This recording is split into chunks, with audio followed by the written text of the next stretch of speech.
이 시간은 김한승 강도사님 나오셔서 기독교는 관계의 신앙이다라는 제목으로 말씀 선포해 주실 때 많은 은혜 받으시기를 주님의 이름으로 사랑하고 축복합니다. 아멘. 박수로 환영해 주시기 바랍니다.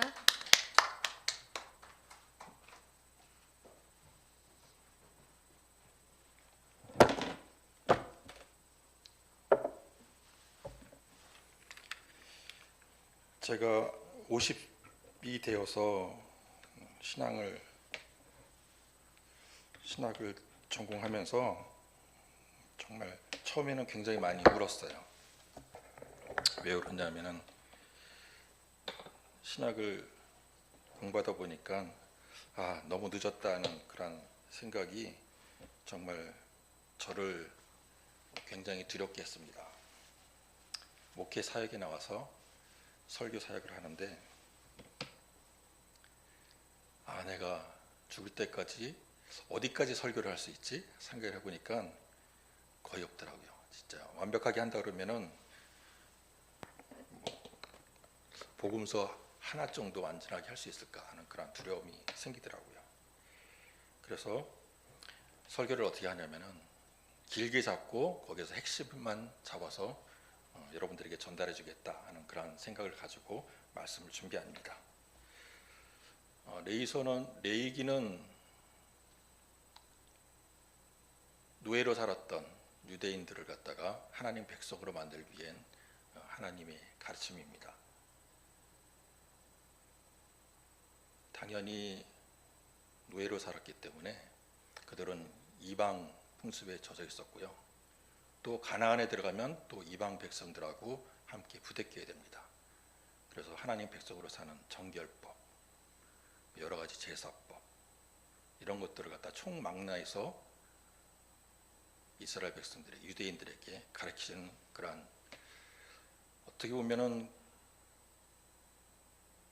지금 우리가 생각할 때 우리는 그러한 제사법을 가지고 제사를 드리지 않고, 그리고 단 한 번에 예수님으로 인해서 이런 모든 것들을 다 뛰어넘을 수 있다는 걸 생각할 때 참 은혜가 되는, 그런 면에서 은혜가 되는 그런 성경이다 이렇게 생각을 합니다. 레위기로 목사님이 설교를 하면은요, 교인이 절반으로 줄어드는 기적을 경험한다고 합니다. 그만큼 레위기가 어렵고 좀 재미없는 그런 성경입니다. 오늘 말씀 레위기 19장 18절 없네요. 제가 읽어드리겠습니다. 원수를 갚지 말며 동포를 원망하지 말며 내 이웃 사랑하기를 내 자신과 같이 사랑하라. 나는 여호와이니라.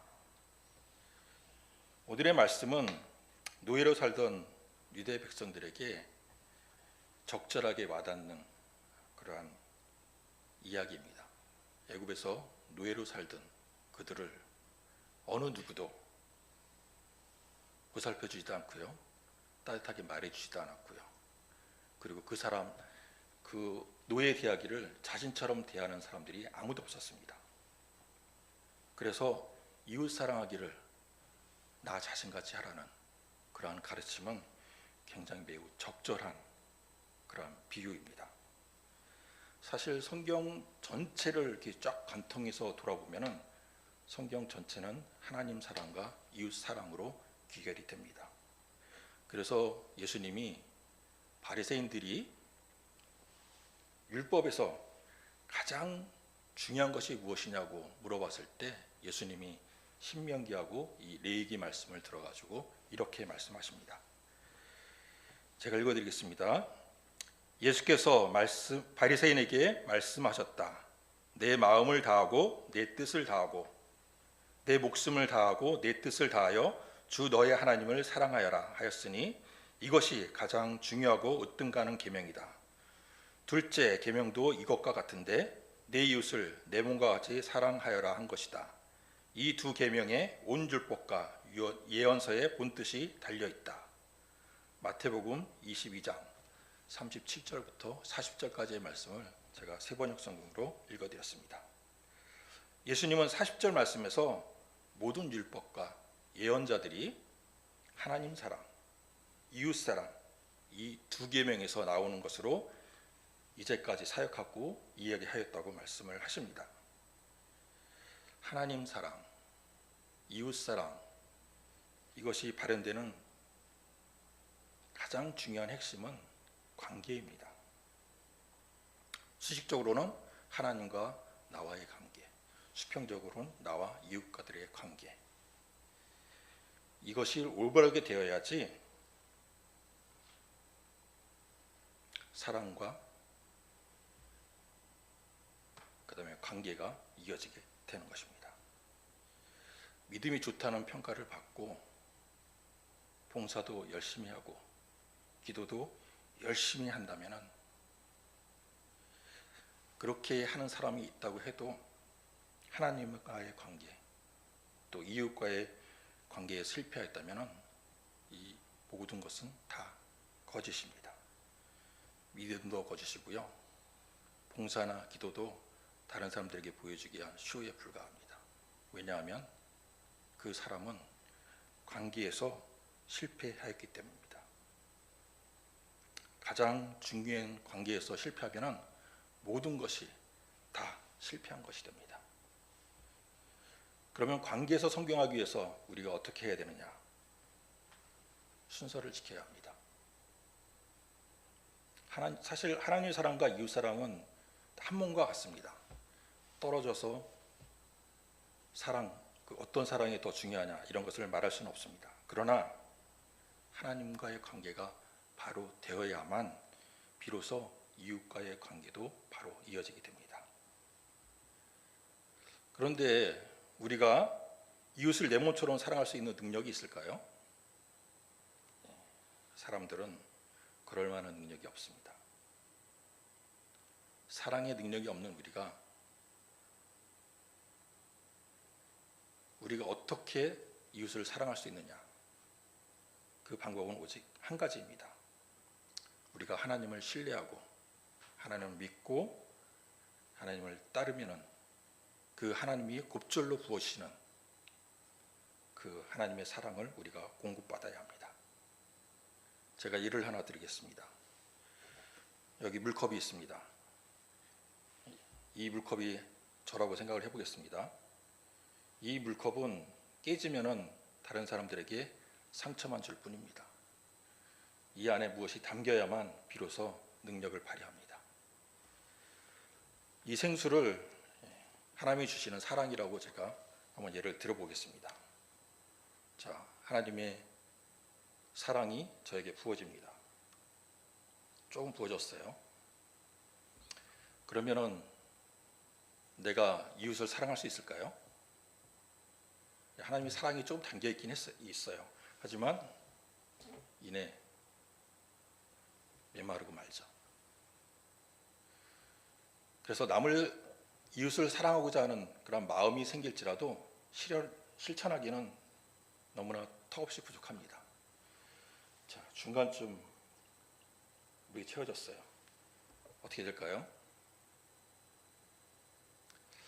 아마 이 정도의 하나님의 사랑이 있으면은 이웃을 사랑할 수 있을 겁니다. 하지만 어떤 경우에는 짜증도 나고요, 화도 나고요. 내가 왜 이래야 되지 하는 그런 불평도 나올 수 있습니다. 자, 물이 하나님의 사랑이 더 부어졌어요. 여러분이 안 보이실지 모르겠지만은 거의 목까지 부어졌습니다.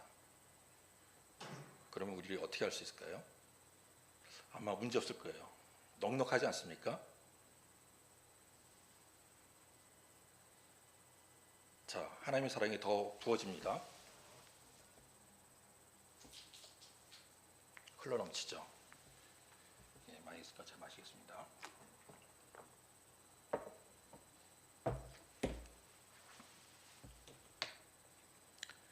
하나님의 사랑이 나를 넘칠 때 자연스럽게 이웃에게 흘러가게 됩니다. 이처럼 하나님의 사랑이 나를 채우고 밖으로 흐르게 되면 관계는 물 흐르듯이 이루어집니다.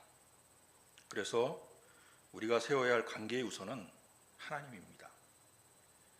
하나님의 관계가 바로 되어야 이웃과의 관계가 물 흐르듯이 사랑으로 연결이 됩니다. 우리가 이웃을 사랑할 수 있는 유일한 길은 하나님의 사랑이 우리를 채우고 흘러 나가는 것입니다. 그래서 순서가 중요합니다. 먼저 하나님을 사랑하고 그리고 그 사랑이 이웃으로 넘어갈수록 이웃 사랑으로 넘어가는 겁니다. 이웃 사랑을 실천하는 것 우리는 못하지만 하나님은 가능합니다. 하나님은 거룩하시기 때문에 우리에게 거룩하라고 얘기했고요. 하나님은 우리의 모든 허물을 용서하시기 때문에 우리에게 서로의 허물을 용서하라고 그렇게 말씀하시는 겁니다. 하나님은 마음과 뜻을 다해서 우리를 사랑하셨고요. 뿐만 아니라 이 땅에 내려오셔서 우리를 대신해서 죽기까지 하셨습니다. 하나님은 성경의 말씀대로 목숨을 다하여 우리를 사랑했습니다. 그 관계의 능력이 우리에게 부어진다면 우리는 무엇이든지 그 주시는 능력대로 어떠한 일도 행할 수 있게 됩니다. 그리고 하나님은 우리를 특별하게 사랑합니다. 모든 사람에게 똑같은 사랑이 아니라 저에게 주는 사랑이 다르고요. 박 목사님한테 주시는 사랑이 다르고 모든 사람에게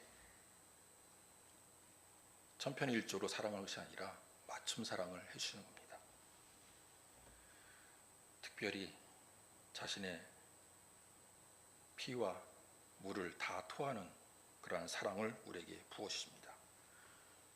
그러므로 우리도 그렇게 사랑할 수 있어야 합니다. 그래야만 비로소 이웃을 내 몸과 같이 사랑할 수 있게 됩니다. 만일 내가 이웃과의 사이에 문제가 생긴다면 이웃을 용서할 수 없고 이웃이 미워진다면 그것을 바꾸어 말하면 하나님과 나와의 관계에 문제가 생긴 것이라고 할 수 있습니다. 하나님과의 관계를 점검하는 방법은 내가 이웃과의 관계가 어떤지 살펴보면 알 수 있습니다. 하나님과의 믿음이 바로 선 사람은 이웃과의 관계도 역시 바로 되어 있습니다. 정말 하나님을 사랑하는 사람이면 이웃을 문제없이 사랑할 수 있습니다. 예수님이 부활하셔서 베드로에게 찾아갔습니다. 베드로는 3번씩이나 예수님 부인했죠. 그래서 낙담해서 고향으로 내려가 있었습니다. 예수님이 베드로를 만나서 물어봅니다. 요한의 아들 시몬아, 내가 나를 사랑하느냐? 이렇게 똑같은 질문을 3번을 합니다. 요한의 아들 시몬아, 내가 나를 사랑하느냐? 베드로가 뭐라고 대답하냐면은 그렇습니다, 주님. 내가 주님을 사랑하는 줄을 주님께서 아십니다. 예수님은 3번이나 동일하게 주님과의 관계를 확인하셨고 그리고 나서 베드로에게 말합니다. 그 사랑을 양들에게 흘려주어라. 예수님과의 사랑이 차고 넘쳐야 내 이웃인 그 양들을 우리가 먹일 수 있습니다. 주님을 사랑하는 그 사랑이 삼중으로 차고 넘칠 때 비로소 관계의 능력이 나타납니다. 그 관계의 능력으로 자연스럽게 우리가 영혼 구원 사역을 할 수 있는 것입니다. 어떤 목사님이 교인들하고 문제가 생기면 이 문제를 어떻게 해결하지? 왜 이런 일이 생긴 거지? 이렇게 고민하지 않고 바로 꿇어 엎드려서 하나님께 기도를 한다고 합니다. 하나님, 제가 하나님과의 관계에서 무슨 문제가 있기에 이렇게 이웃과의 관계가 꼬입니까? 이렇게 기도했다고 합니다. 그 목사님은 이웃과의 관계에 문제가 생기면 그것은 곧 내가 하나님과의 관계에서 무슨 잘못된 일이 있구나 하고 자기 잘못을 돌아본다고 하십니다. 정말 현명한 목회자입니다. 앞으로 저도 이웃과의 문제 그리고 나를 둘러싼 어떤 문제가 발생하게 되면은 먼저 하나님과의 관계에 내가 어떤 문제가 있지 않나 그렇게 돌아볼 것입니다. 우리 모두 이 목사님처럼 하나님과의 관계를 먼저 살피시는 여러분들이 되셨으면 좋겠습니다. 기억하십시오. 기독교는 관계의 신앙입니다. 하나님을 사랑하는 사람만이 이웃을 사랑할 수 있습니다. 그 이웃사랑이 자연스럽게 영혼 구원으로 이어집니다. 오늘 이 시간 이후로 여러분들이 하나님과의 관계, 이웃과의 관계에서 승리하시는 여러분들이 되시기를 축원드립니다. 기도하겠습니다. 하나님, 우리에게 성경의 비밀을 알게 하셔서 감사합니다. 성경은 우리에게 가장 중요한 계명 속에서 관계를 말하고 있습니다. 하나님과의 관계, 이웃과의 관계를 말하고 있습니다. 우리에게 부어지는 하나님의 사랑처럼 우리도 하나님을 사랑합니다. 우리의 온 뜻과 마음과 생명을 적시는 주님의 사랑처럼 내 이웃을 사랑하겠습니다. 우리가 주님이 부으시는 그 사랑으로 이웃을 섬길 수 있도록 우리의 마음을 지켜주십시오. 깨어서 기도하게 하시고 하나님 백성으로 살다가 하나님 나라에 들어가게 하십시오. 감사합니다. 예수님의 이름으로 기도했습니다.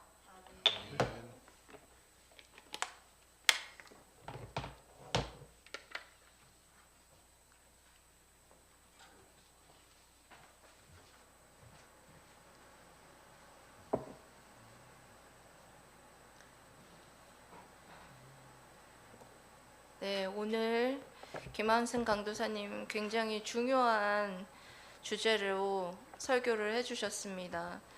우리가 하나님과의 관계가 회복되지 않으면 우리가 누구도 사랑할 수 없고 이웃도 사랑할 수 없다는 것. 그래서 기독교는 관계의 신앙이다라는 제목으로 이렇게 은혜를 나눠주셨습니다. 여러분, 하나님과의 관계가 여러분들은 어떠십니까? 오늘 이 말씀 붙잡고 먼저 기도하시기를 원합니다. 먼저 하나님과의 나와의 관계는 어떤지 한번 여러분 점검해 보시기 바랍니다.